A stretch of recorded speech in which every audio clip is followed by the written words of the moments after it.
قومی غیرت بھی ختم ہو گئی کہ ایک شخص جب جیل میں ہوتا ہے نا تو آپ کا جو بدترین مخالف ہوگا نا وہ بھی ایک دفعہ سوچے گا کہ یار مخالفت کا مزہ نہیں آ رہا، دشمنی کا مزہ نہیں آ رہا، یہ میدان میں ہو نا تو پھر ہم اس سے مقابلہ کریں۔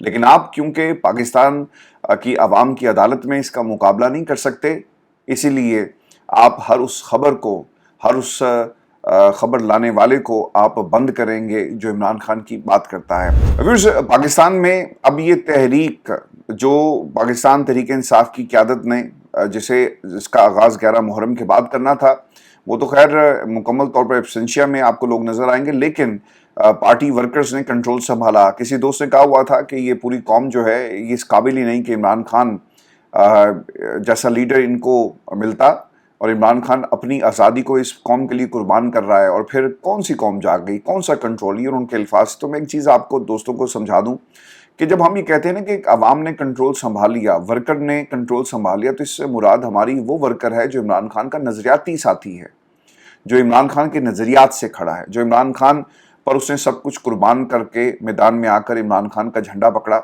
یہ وہ لوگ نہیں ہیں جنہیں کرسیوں کی لالچ ہو، یہ وہ لوگ نہیں ہیں جنہیں سینیٹر بننا ہے، یہ وہ لوگ نہیں ہیں جنہیں پارٹی کے اندر کوئی عہدہ چاہیے، صرف اور صرف پاکستان کی خاطر، عمران خان کی خاطر میدان میں موجود ہیں۔ ویورز، ان دوست کا یہ بھی خیال تھا کہ بہت جلدی پوری قیادت جو ہے وہ شامل ہوگی۔ 2 برس ہو گئے، قیادت کو تحریک جو ہے وہ چلانا چاہیے تھا لیکن وہ چلا نہیں سکے۔ آج یہ تحریک جو عمران خان کی رہائی کی تحریک تھی، اب یہ صرف ملاقات کی تحریک میں کنورٹ ہو چکی ہے۔ اڈیالہ جیل میں آج عمران خان کی ملاقات ہو رہی ہے۔ بیرسٹر گوہر، سلمان اکرم راجہ، علی بخاری، نیاز اللہ نیازی، ظہیر عباس، ہارون نواز اور عمران خان سے یہ تمام لوگ جو ہیں ملاقات کریں گے۔ اچھا، میں نا جو کچھ ہوا ہے پچھلے کوئی 8-10 گھنٹوں میں، یہ اور پھر عمران خان سے ملاقات کے دوران کیا کیا طے پایا جا سکتا ہے اور کیا ملاقات کروائی جائے گی، ان تمام سوالوں کا جواب میں آپ کے سامنے رکھتا ہوں۔ لیکن میں نا سلمان اکرم راجہ کی ایک گفتگو سن رہا تھا جسے رپورٹ بھی کیا گیا۔ انہوں نے کہا کہ میرے پاس لوکیشن پن نہیں تھی، میں نے منگوائی اور پھر میں پوچھتا پچھاتا وہاں پہ پہنچتا ہوں۔ تو یہ پاکستان تحریک انصاف، یہ کوئی ولیمے کی سیریمنی تھی، یہ کیا تھا؟ یہ کوئی ولیمہ تھا کسی کا، کوئی آپ کی پرائیویٹ پارٹی تھی جہاں پہ دوستوں کو انوائٹ کیا گیا ہو؟ یہ پاکستان تحریک انصاف کی قیادت تھی؟ یہ وہ قیادت ہے جسے عمران خان نے عزت دی؟ یہ وہ قیادت ہے جسے عمران خان بھروسہ کر کے پارٹی کی قیادت ان کے حوالے کرتے ہیں، جس نے عمران خان کو دھوکہ دیا اور آج یہ پوائنٹ سکورنگ ایک دوسرے کے خلاف بیانات دے کر رہے ہیں؟ اگر پارٹی کے جنرل سیکریٹری کو یہ اجازت نہیں تھی کہ اس میں شامل ہو اور کوئی دعوت نامہ، سرکار ایک لائعمل ہوتا ہے، مل بیٹھ کر پریس کانفرنسز کیوں نہیں کی جاتی؟ میں نے بہت پہلے آپ تمام دوستوں سے درخواست کی تھی، تحریک انصاف والوں کو کہا کہ بیٹھا کریں، ہفتے میں ایک دفعہ پوری قیادت مل کر پریس کانفرنس کریں۔ یہ آپ جیسے لوگوں کے لیے کوئی اتنا مشکل نہیں ہے، لیکن آپ کے آپس کے اختلافات اتنے بڑے ہو گئے کہ عمران خان کا جو مقصد تھا آپ اسے چھوٹا بنانے میں لگے ہوئے ہیں۔ اگر سلمان اکرم راجہ جیسا بندہ وہ کہتا ہے کہ میں پن لوکیشن جو میرے پاس آئی میں پوچھتا ہوا اس جگہ پہ پہنچا، تو پھر پیچھے رہ کے جاتا ہے۔ اب پارٹی اختلافات جو شدت اختیار کر رہے ہیں میں آپ کو بتاتا ہوں، لیکن سوال یہ ہے کہ کیا سلمان اکرم راجہ باقی لوگوں کو ملنے دیا جائے گا؟ اور پھر یہ جو افریدی صاحب کی سیٹ کا معاملہ ہے، اس کے اوپر عمران خان اسے انڈورس کرتے ہیں یا نہیں کرتے؟ اگر عمران خان نے انکار بھی کر دیا تو عین ممکن ہے کہ باہر آ کر یہ لوگ کہیں کہ عمران خان نے اقرار کیا اور وہ ہم افریدی صاحب کو جو ہے وہ بنانے جا رہے ہیں۔ لیکن ویورز، ایک بات آپ نے یہ بھی یاد رکھنی ہے کہ یہ ضروری نہیں ہے کہ عمران خان انکار کریں یا اقرار کریں۔ علیم ان گنڈا پور اور جن لوگوں نے افریدی صاحب کو سینیٹر بنوانا ہے، اگر وہ پاکستان تحریک انصاف کے لوگوں کے ساتھ مل کر کوئی ایسی حکمت عملی طے کر رہے ہیں جس میں سیکرٹ بیلٹ کو بھرپور طریقے سے استعمال کیا جائے گا، تو پھر ہاں اور نہ عمران خان کی معنی نہیں رکھتی۔ ہاں، پاکستان کی عوام کے لیے تو معنی رکھے گی، لیکن ان بونوں کے لیے کبھی بھی معنی نہیں رکھتی۔ میں آپ کو بھی خبر یہ دوں کہ اختلافات شدت کیسے اختیار کر گئے۔ علینا شگری ایک اینکر ہیں جی پاکستان میں، انہوں نے ایک ٹویٹ کی اور لکھا کہ سلمان اکرم راجہ کا دھماکہ خیز انکشاف، انہیں مرزا افریدی کے گھر پریس کانفرنس میں بلایا ہی نہیں گیا، انہوں نے خود پتہ معلوم کیا اور وہاں پہنچ گئے۔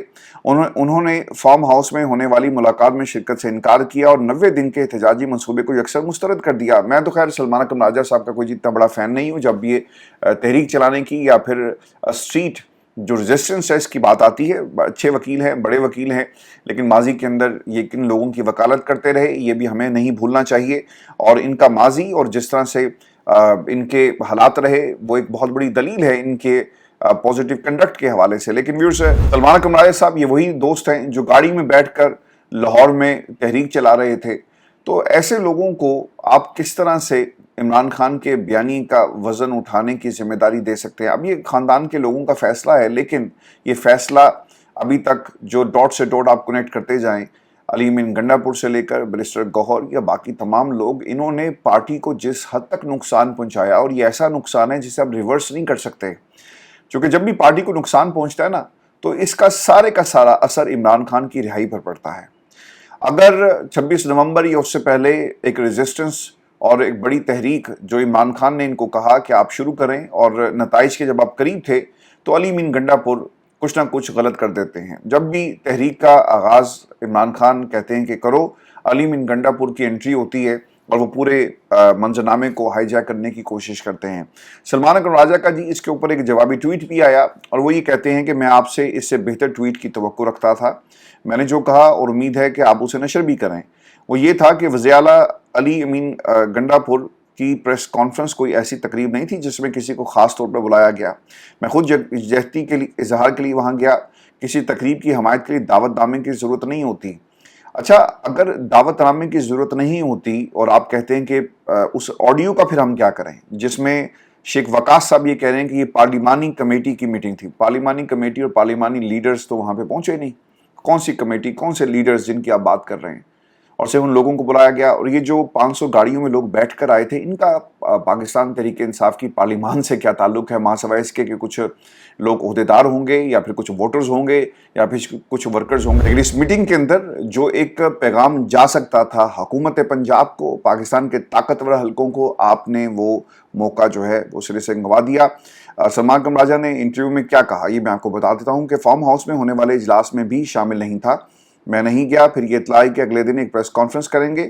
اس پریس کانفرنس کے حوالے سے کسی کو کوئی دعوت نامہ نہیں بھیجا گیا. مجھے معلوم ہوا تو میں نے یہ مناسب سمجھا کہ ایک اکیلا شخص تو بیٹھ کے نہ پریس کانفرنس کرے، تو میں خود پوچھتا پچھاتا پہنچ گیا جہاں یہ پریس کانفرنس ہونی تھی، اور میں نے یہ کوشش بھی کی کہ اس پریس کانفرنس کی جگہ بدل دی جائے، لیکن نہیں ہو سکا.